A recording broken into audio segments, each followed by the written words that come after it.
Yang kedua, apakah yang dimaksud dengan sijin dan illiyin? Mohon penjelasannya. Jadi sijin itu did, lawan daripada illiyin kalau bahasa Indonesianya. Jadi kalau illiyin itu tempat terpaling atas, tempat paling atas, mentong.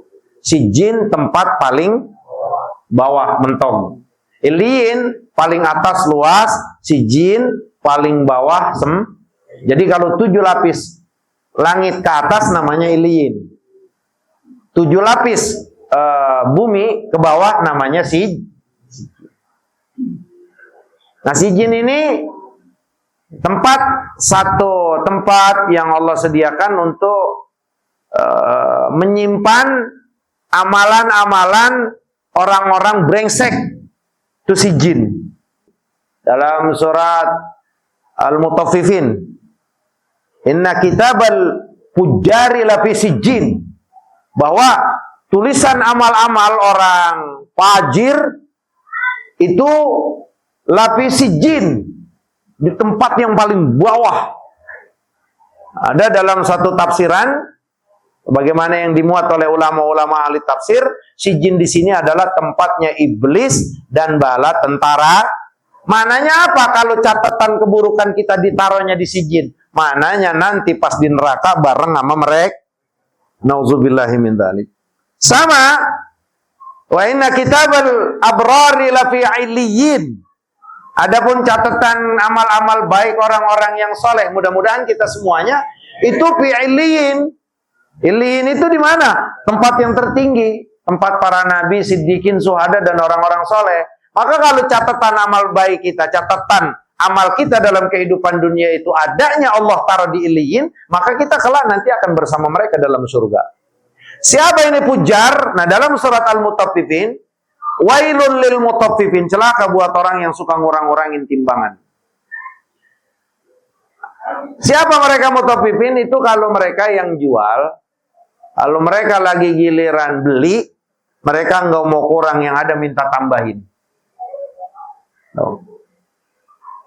Ya, ini ciri-ciri mutaffifin, orang yang celaka, ujar. Jadi kalau dia beli, harganya pas-pasan, tapi dia usahakan barang yang dia beli itu lebih, kayak nimbang beras.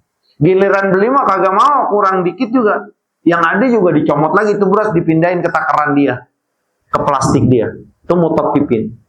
Nah, tapi kalau giliran jual sama orang, itu dikurangin.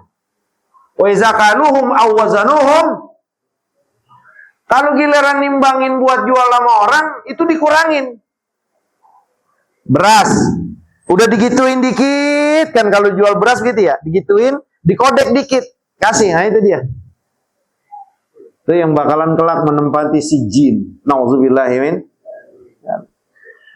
Kalau makan harta orang, bapak-bapak, ibu-ibu, boleh culas.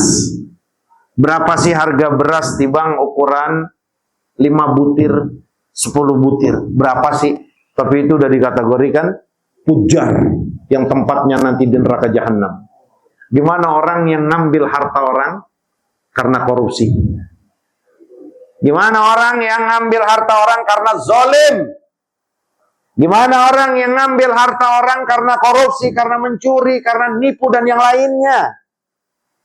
5-10 butir beras yang kita kurangi sebenarnya itu adalah hak pembeli, itu sudah Allah masuk kategorikan pujar.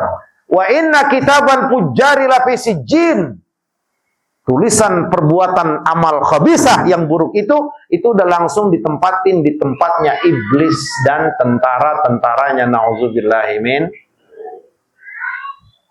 Jadi kalau bisa, biarinlah harta kita yang dimakan orang, untuk jadi tambahan bekal kita di akhirat.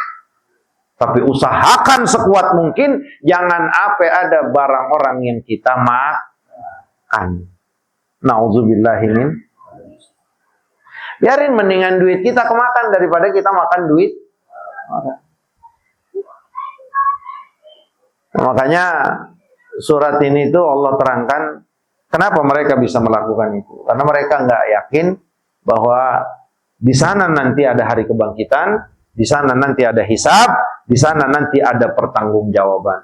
Maka kalau umat Sayyidina Muhammad khususnya jamaah, kalau masih punya kesadaran bahwa kita bakalan mati, kita bakal dibangkitkan, kita bakalan dihisab, kita bakal ditimbang, kita bakal ditanya oleh Allah, sadar itu selalu dan kita yakini, insya Allah kecurangan-kecurangan yang jadi bisikan setan karena mengikuti hawa nafsu itu mudah-mudahan Allah hindarkan.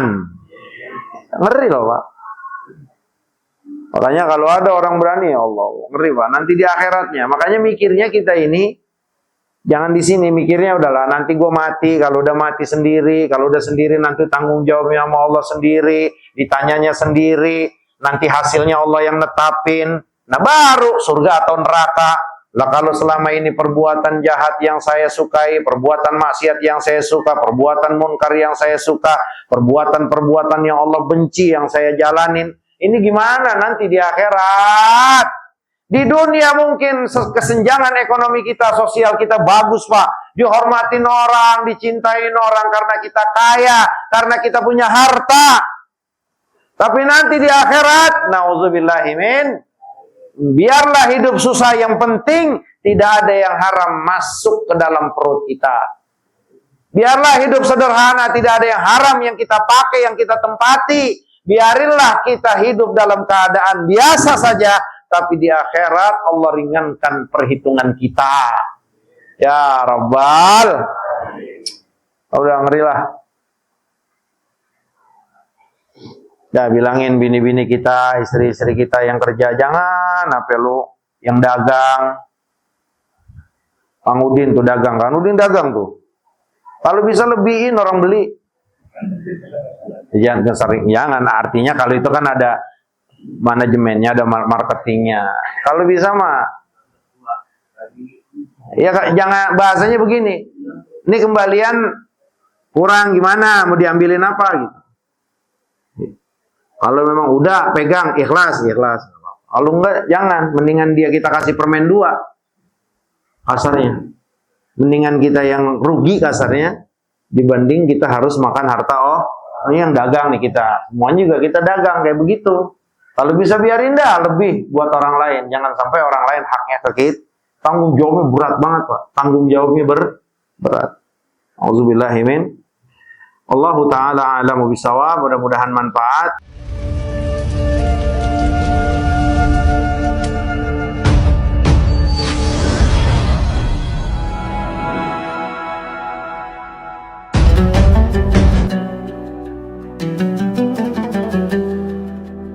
Thank you.